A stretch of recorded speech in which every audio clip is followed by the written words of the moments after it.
soulless souls. The reflections we are beginning today are meant to encourage all those who have found their way to anthroposophy to think about their current position. Ellipsis. There are those who found this path through an inner necessity of the soul or heart. Others, perhaps, found it through the search for knowledge. There are many, however, who entered the anthroposophical movement for more or less mundane reasons. Through a deepening of the soul, they have subsequently, perhaps, encountered more within it than they at first anticipated. But there is something that all those who end up in the anthroposophical movement have in common. They are initially driven by their inner destiny, their karma, to leave the ordinary highway of civilization on which the majority of humankind at present progresses, to search for their own path. Let us think for a moment about the conditions in which most people now grow up. They are born to parents who are French or German, Catholic or Protestant or Jewish, or who belong to some other faith, and may hold a variety of beliefs. But parents have the almost unquestioned assumption, which remains unspoken and sometimes unthought, that their children will grow up like themselves. These kinds of feelings naturally engender a social ambiance, indeed social pressures which more or less consciously push children into the kind of life that has been mapped out by these more or less clearly defined beliefs. The life of a child, then, follows its natural course of education and schooling. And during this time, parents once again have all kinds of beliefs that exert a decisive influence on their children's lives. The belief, for instance, that my son will, as a matter of course, enter the secure employment of the civil service, or inherit the parental business, or that my daughter will marry the man next door. It simply lies in the nature of social circumstances that people are governed by impulses arising in this way. They have no choice in the matter, because that is the effect of the beliefs governing life. It may not always be obvious to parents, but schooling and all the other circumstances of childhood and youth imprison us and determine our position in life. The institutions of state and religion make the adult. If the majority of people were asked to explain how they got where they are today, they would not be able to do so, because there would be something unbearable about having to think deeply about such matters. This unbearable element tends to be driven underground into subconscious or unconscious areas of our soul life. At best, if it behaves in a particularly recalcitrant manner down there in those unknown provinces of the soul, then a psychiatrist will dredge it up. But mostly one's own personality, the self, is simply not strong enough to assert itself against what one has grown into in this way. Occasionally, people have the urge to rebel when their situation as a trainee or student, or even after graduation, unexpectedly dawns on them. You might, if you are a man, clench your fist in your pocket, or if you are a woman, create a scene at home because of such disappointed life expectations. These are reactions against what people are forced to become. We also frequently seek to anesthetize ourselves by concentrating on the pleasant things in life. We go to dances and follow this with sleeping in. We fill up time in one way or another. Or some might join a thoroughly patriotic party because their professional position demands that they belong to something that will reflect their values. This is roughly how people who move in the mainstream of life grow into their existence. Those who find it difficult to accept this end up on many possible and impossible byways. Anthroposophy is precisely one of these paths on which human beings are seeking to realize themselves. They come to anthroposophy because they want to live with a more conscious understanding of themselves. They want to experience something that to some extent at least is under their control. Anthroposophists are, for the most part, people who do not walk along the main highways of life. If we investigate further why that should be, we find that this is linked with the spiritual world. Human beings, after a life on earth, relive the course of that life in the spiritual world after death. There they enter a region where they become increasingly assimilated into the spiritual world, where their lives consist of working together with the beings of the higher hierarchies, where all their acts are related to this world of substantive spirit. But a time arrives when they begin to turn their attention to earth again. For a long time, in advance of their birth, human beings unite on a soul level with the generations at the end of which stand the parents who will give birth to them, not only as far back as their great-great-grandparents, but much further back in the line of preceding generations. The majority of souls nowadays look down, as it were, to earth from the spiritual world, and display a lively interest in what is happening to their ancestors. Such souls move in the mainstream of contemporary life. In contrast, there are a number of souls, particularly at present, whose interest is concentrated less on worldly happenings as they approach a new life on earth, than on the question of how they can develop maturity in the spiritual world. Their interest lies in the spiritual world right up to the moment before they find their way to earth. As a consequence, when they incarnate, they arrive with a consciousness that has its origins in spiritual impulses. With their spiritual ambitions, they outgrow their environment. They are predestined and prepared to go their own way. Thus, the souls who descend from pre-earthly to earthly existence can be divided into two groups. One group, to which the majority of people today still belong, comprises those souls who can make themselves remarkably at home on earth. They feel thoroughly comfortable in their warm nest, which so fascinated them long before they came down to earth, even if this does occasionally appear unpleasant. Of course, that is only appearance or maya. Other souls, who may appear to pass patiently through childhood, are less able to make themselves at home. They are homeless souls, and grow beyond the warmth of the nest much more than they grow into it. This latter group includes those souls who are subsequently attracted to the anthroposophical movement. It is therefore clearly predetermined, in a certain sense, whether or not an individual is led to anthroposophy. The things that are being sought by these souls on the byways of life, away from the major highways, manifest themselves in many ways. If the others did not find it so agreeable to take the well-trodden paths and did not put such obstacles in the way of homeless souls, the numbers of the latter would be much more obvious to their contemporaries. But it is widely apparent today how many souls have a hint of such homelessness about them. The tendency to such homelessness could be anticipated. There is the rapidly growing evidence of a longing for an attitude to life that was not laid out in advance. There is a longing for the spirit in the chaos of contemporary spiritual life. In sketching an outline of this gradual development, you can find in it, if you reflect a little, something of what I would like to describe as the anthroposophical origins of each one of you. By way of introduction today, I will do no more than pick out in outline some characteristic features. Consider the last decades of the 19th century. We could take any number of fields, but let us take a very characteristic one, the cult of Richard Wagner.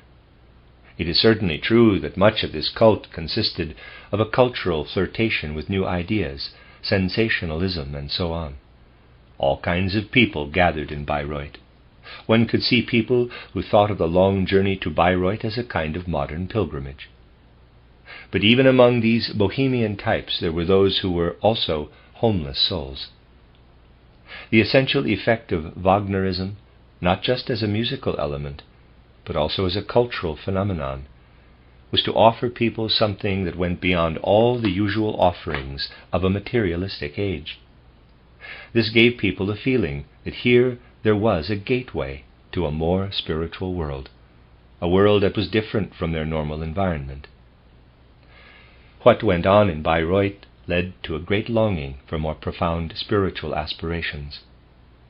It was, of course, difficult at first to understand Richard Wagner's characters and dramatic compositions, but many people felt that they were created from a source very different from the crude materialism of the time. And the homeless souls who were driven in this particular direction were prompted into all kinds of dark, instinctive intuitions through what I might call the suggestive power of Wagnerian drama, and specifically through the way of life it introduced into our culture.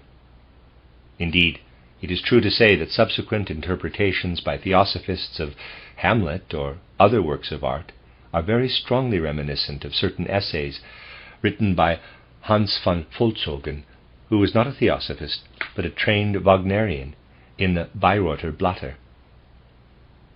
One may say, then, that Wagnerism was the reason why many people possessed of a homeless soul became acquainted with a way of looking at the world that led away from crude materialism towards something spiritual. All those who became part of such a current, not because of a superficial flirtation with the idea, but because of an inner compulsion of the soul, wanted to develop their experience of a spiritual world because they felt this kind of inner longing. They were no longer concerned with the evidence underpinning the materialistic worldview. That was true, irrespective of their position in life. Whether they were lawyers or artists, cabinet ministers, officials, parliamentarians, or even scientists. As I said, such homeless souls can be found everywhere. But Wagnerism provides a particularly characteristic example of the presence of very many such souls. In the late 1880s in Vienna, I encountered several of those people whose first spiritual taste had been the Wagnerian experience. This was a group consisting entirely of such homeless souls. People no longer really appreciate the way that homelessness was visible for anyone to see even then, because many of the things that then required a great deal of inner courage have become commonplace today. For example, I do not believe that many people today could imagine the following. I was sitting once in a circle of such homeless souls. All kinds of things had already been discussed. One person started to speak about Dostoevsky's Raskolnikov. He spoke in such a way that the group felt as if it had been struck by lightning. A new world opened up. It was like suddenly finding oneself on a new planet. That is how these souls felt. Ellipsis. Having passed through their Wagnerian metamorphosis, these homeless souls were also involved in a second process of change. For example, in this group were three good acquaintances, intimate friends even, of H.P. Blavatsky. They were keen theosophists, in the way that theosophists were when Blavatsky was still alive. But a peculiar quality adhered to theosophists at that time, the period following the appearance of Blavatsky's title Isis Unveiled and title The Secret Doctrine. They all had a desire to be extremely esoteric. They had nothing but contempt for their normal life, including, of course, their work. Exoteric life, however, was not something that could be avoided. That was accepted, but everything else was esoteric. In this setting you spoke only to fellow initiates, only within a small group, and those who were not considered worthy of talking to about such things were seen as people with whom one spoke only about the ordinary things in life.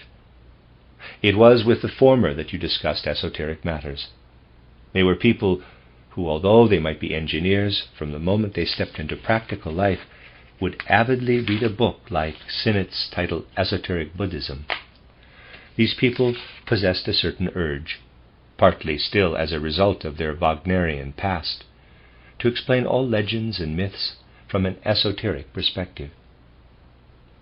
As more and more of these homeless souls began to appear at the end of the 19th century, one could begin to see how the most interesting among them were not those who studied the writings of Sinnett and Blavatsky with at most a 9/10 honest mind, but those who did not wish to read for themselves, because they still had great inhibitions about such things.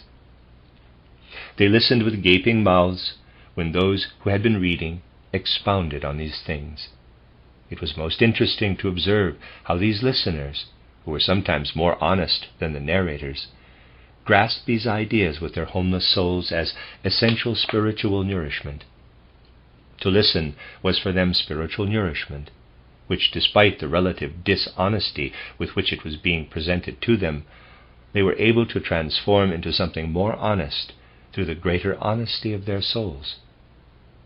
One could see in them the yearning to hear something completely different from what was offered in the ordinary mainstream of civilization.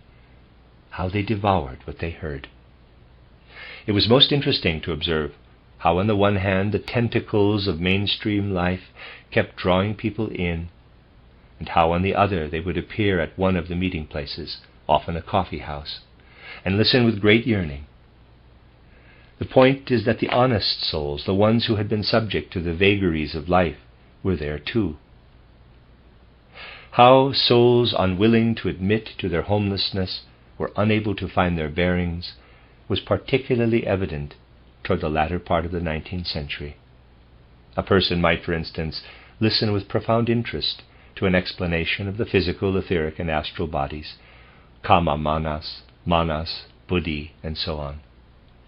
At the same time, he was obliged to write the article his newspaper expected, including all the usual goodies. It really became clear how difficult it was for some to leave the mainstream of life, for there were several among them who behaved as if they wanted to slink away, and would prefer that no one knew where they had gone when they wished to attend what was most important and interesting to them in life. It was indeed interesting how spiritual life, spiritual activity, the yearning for a spiritual world, began particularly to establish itself in European civilization. Now, you have to remember that circumstances in the late 1880s were really much more difficult than today. Even if it was less harmful, it was nevertheless more difficult then to admit to the existence of a spiritual world, because the physical world of the senses, with all its magnificent laws, had been proven, of course. There was no way of getting around that. All the proofs were there in the physics laboratories and the hospitals. All the evidence declared in favor of a world for which there was proof. But the world that could be proven was unsatisfactory for many homeless souls. It was useless to their inner souls, to such an extent that many crept away from it. And at the same time that this great contemporary culture was on offer to them by the sack, no, by the ton, in giant quantities, they took what nips they could from what has to be seen as the flow of the spiritual world into modern civilization. It was not at all easy to speak about the spiritual world. A suitable point of entry had to be found. Let me again introduce a personal note. I had to find a suitable opportunity on which to build. One could not simply crash in on our civilization with the spiritual world. In the late 1880s, I linked what I had to say about the spiritual world, about its more intimate aspects, with Goethe's title, Fairy Tale of the Green Snake and the Beautiful Lily. Using something that had been created by no less a figure than Goethe, when it was as obvious as it is in the fairy tale that spiritual impulses had flowed into it, was a suitable basis. I certainly could not use what was then being peddled as theosophy, what had been garnered from Blavatsky, from Sinnett's esoteric Buddhism, and from similar books, by a group of people who were undeniably hard-working. For someone who wanted to preserve his scientifically schooled thinking in the spiritual world, this was simply impossible. Neither was it easy in another respect. Why? Well, Sinnett's esoteric Buddhism was soon recognized as the work of a spiritual dilettante, a compendium of old, badly understood esoteric bits and pieces. but it was less easy to find access to a phenomenon of the period, such as Blavatsky's Secret Doctrine. For this work did at least reveal in many places that much of its content had its origins in real powerful impulses from the spiritual world. The book expressed a large number of ancient truths gained through atavistic clairvoyance in distant ages of humankind. People thus encountered in the outside world, not from within themselves, something that could be described as an uncovering of a tremendous wealth of wisdom that humanity had once possessed as something exceptionally illuminating. This was interspersed with unbelievable passages which never ceased to amaze, because the book is a sloppy and dilettantish piece of work as regards any sort of methodology, and includes superstitious nonsense and much more. In short, Blavatsky's Secret Doctrine is a peculiar book, great truths side by side with terrible rubbish. One might almost say that it sums up very well the spiritual phenomena to which those who developed into the homeless souls of the modern age were subjected. In the following period in Weimar, I was, of course, occupied intensively with other things, although even then there were numerous opportunities to observe such searching souls. And subsequently, when I went to Berlin, destiny once again introduced me to a group of homeless souls. In fact, I became involved to such an extent that this group asked me to hold lectures, which have now been published in my title, Mystics After Modernism. They were people who found their way into the Theosophical Society at a somewhat later date than my Viennese acquaintances. Only a few of them studied Blavatsky's Secret Doctrine, but they were well versed in what Blavatsky's successor, Annie Besant, proclaimed as the theosophical ideas of the time. So I found myself once again in a similar situation to the one in Vienna in the late 1880s, in which it was possible to observe such homeless souls. And anthroposophy at first grew up, one might say, together with, not in, but together with, homeless souls, who had initially sought a new home in theosophy. Ellipsis